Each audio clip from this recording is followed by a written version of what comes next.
Muy buenos días. Quien les habla es la residente de segundo año, Zárate Portilla Liz Fiorella, residente de anatomía patológica.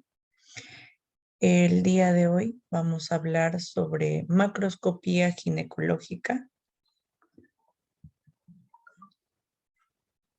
Bueno, nuestro tema es todo sobre la descripción macroscópica de piezas ginecológicas.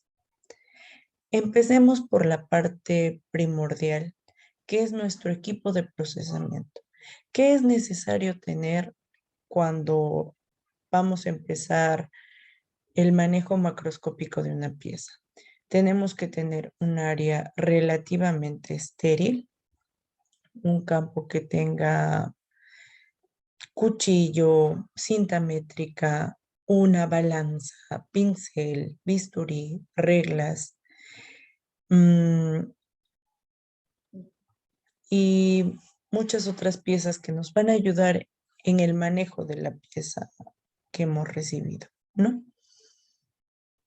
Ahora, hablemos de las biopsias como piezas pequeñas que se nos mandan para el estudio anatomopatológico.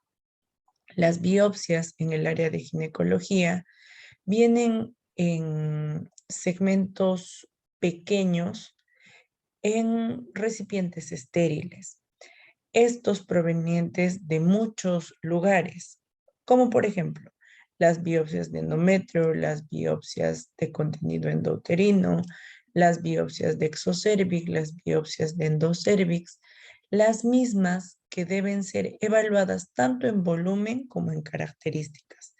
Debemos describir la apariencia general que tienen estas, desde el color, especificando si es pardo oscuro, pardo claro, si tiene algo, una característica especial, si es friable, si el tejido es sólido, si es acompañado de restos mucoides, si es puntiforme, si es escaso, si es abundante, en qué cantidad. ¿Por qué? Porque muchas de estas muestras nos van a venir para diferentes tipos de patologías, como por ejemplo la evaluación de una hemorragia uterina anormal, por un seguimiento o una evaluación de una hiperplasia endometrial y para el estudio de infertilidad. Ahora, pasamos a la pieza más grande, el útero. Como sabemos, el útero es un órgano piriforme por su forma en pera, muscular, el mismo que nos va a llegar completo, ya sea con anexos, sin anexos, conizado, y eso es muy importante detallar al momento de hacer nuestra descripción macroscópica. ¿Qué hacemos una vez que nos ha llegado el útero? Primero es medir y pesar. Medimos y pesamos el espécimen. Posterior a ello, se evalúa de una manera superficial toda la cara superficial del útero. Si es que presenta alguna lesión, si es que contiene o no los anexos, si es que capaz solo tiene trompas, no tiene ovario, si es que tiene lesiones de solución de continuidad. Es muy importante todos esos detalles a la hora de hacer nuestra descripción. Posterior a esto se va a abrir en dos tapas, pero todo esto depende mucho del diagnóstico y del motivo de resección del útero. Pero en el procedimiento de apertura del útero, tanto anterior como posterior, tenemos puntos anatómicos. Dentro de estos puntos anatómicos está el ligamento redondo. Este nos va a ayudar en gran parte a definir qué cara es la anterior de la posterior. Como vemos en la imagen, esta es una visualización postero-anterior que evalúa el ligamento redondo, está para la parte anterior y el ovario se sitúa posterior al mismo. Entonces, cuando encontramos un útero, visualizaremos el ligamento y eso nos indicará que es la cara anterior. Veremos que posterior al mismo está el ovario y eso nos indicará que es la cara posterior. Pero, ¿qué hacer si es una histerectomía sin anexos? Es una muy buena pregunta. En una histerectomía sin anexos también tenemos otro punto anatómico y este se observa en el repliegue peritoneal. ¿Qué va a pasar con el repliegue peritoneal? Se va a localizar más superior en la cara anterior y es más largo en la cara posterior. Entonces, eso nos va a ayudar a identificar la cara anterior de la posterior. Luego, recordemos que el útero no siempre es liso, que puede tener deformidades. Y estas deformidades en las subsiguientes evaluaciones y cortes que le vamos a realizar, nos va a ayudar y nos va a dar ya gran parte del diagnóstico. Ahora, como les decía al inicio, es importante saber por qué ha sido realizada la histerectomía, más su correspondiente salpingoforectomía. Estos van a ser tratamientos para diferentes procesos, ya sean benignos o malignos. Tenemos, por ejemplo, una histerectomía subtotal. ¿Cuándo? ¿Cuándo se produce esta operación? Cuando se extrae el cuerpo del útero, pero no se incluye el cérvix. Ahí hablamos de una histerectomía subtotal. Una histerectomía total, cuando sí ha sido tomado el cérvix, la radical, que va a estar acompañada de los parametrios. Y también tenemos una histerectomía total por patologías benignas, no siempre malignas, como un prolapso uterino, una hemorragia uterina disfuncional, los leiomiomas, una endometritis y algunas complicaciones obstétricas. Volviendo al procedimiento, habíamos dicho que después de evaluado el útero por su parte externa, vamos a abrirlo en dos tapas. Para estas dos tapas se usan muchas técnicas, desde el uso de una tijera, como en la imagen que estamos presentando, hasta la guía con una pinza y con la sección del bisturí. Acá en esta técnica vemos cómo se está abriendo la tapa anterior de la posterior. Acá vemos cómo con ayuda de la pinza nos va a ayudar a aperturar el canal y vamos a ir cortando la cara anterior de la cara posterior. Se empieza a abrir coronalmente por el óseo. Posterior a dicha situación, se realiza la sección transversal del útero, empezando desde abajo hasta arriba, en secciones transversales de 1 centímetro de distancia. Como decía, comenzaremos por el nivel superior del canal endocervical. Posterior a dicha situación, se evalúa cada uno de las secciones cortadas para evidenciar si capaz hay un mioma que no lo hemos visto en la superficie, pero sí está. Puede haber endometriosis que también no ha sido evidenciada en la superficie, pero sí en uno de los cortes.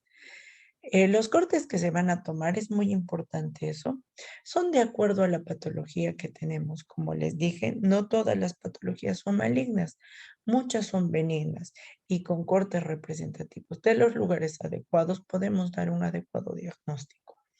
Tenemos que tener el cérvix, tanto anterior y posterior. Ahí tendríamos dos cortes. De ahí se tiene que tener el endomiometrio, el miometrio y la serosa.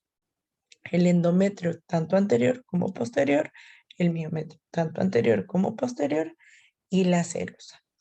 Y también se envía alguna lesión que hayamos podido evidenciar. Ahora, como vemos acá, está abierto, vemos los miomas. Y lo mismo acá, ¿no? Acá se hacen los cortes, vemos el corte del cérvix, el corte del endometrio, del miometrio. Ahora, por otro lado, tenemos otras patologías donde la lesión está en el cérvix. Para este tipo de úteros es distinto el manejo. Iniciaremos con lo anterior descrito, la pesada, la descripción, la evaluación, pero a esta se le inicia con una amputación de cérvix. la que va a ser a 2.5 centímetros del óseo. Posterior a dicha amputación del cérvix, se abre el cuello, se marca con tinta china el margen quirúrgico del orificio cervical externo y se corta tal cual el anterior caso por secciones de 1 centímetro. Ahora, el pequeño cérvix amputado se le va a realizar cortes en sentidos horarios que van a ser especificadas en los procedimientos de conizaciones que se nos mandan.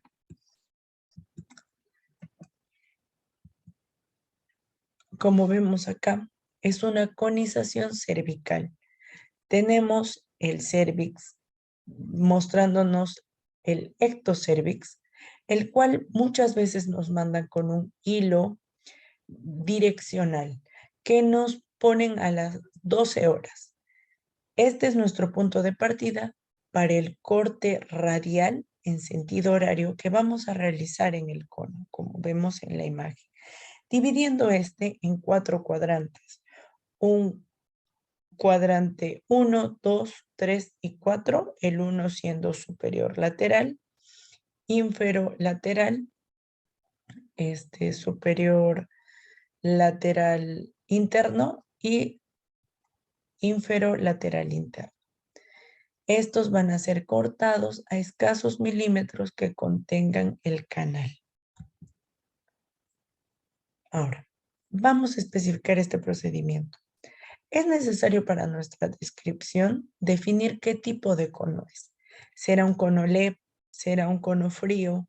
Es necesario especificar este detalle. Identificar la zona 12 que el cirujano nos ha podido enviar con una muesca o un hilo de señalización. Se marcan los márgenes quirúrgicos con tinta china a nivel de la parte cruenta cortada de nuestro cono y la parte más distal, ¿no? Se abre la muestra longitudinalmente desde la zona 12, se la divide en 4 cuadrantes. Empezaremos la descripción del mismo, los cortes histológicos que necesitamos y dividiremos en 4 secciones. Al cuadrante 1 le corresponderá la zona 12 y 3, al cuadrante 2 la 3 y la 6, al 3 la 6 y la 9 y al 4 la 9 y la 12. Ahora, tenemos otro segmento que es muy popular en las piezas ginecológicas, que son las trompas, ya sea por procesos malignos o por procesos electivos como las BTVs. Los cortes que vamos a hacer son 3. Amputamos el borde quirúrgico, el medio y la región más distal en forma sagital de aros. El ovario es una de las piezas últimas que vamos a hablar. El ovario, lo único que se va a hacer es cortar transversalmente, se va a evaluar, se va a describir y se va a poner una de las caras para enviarlas al procesador de tejido. Eso sería todo en relación general de la macroscopía ginecológica. Siempre es importante, cada vez que nos llega una pieza, revisar la pieza que se nos está enviando, el paciente que debe corresponder a dicha muestra, junto con nuestras solicitudes. Eso sería todo. Muchas gracias por su atención.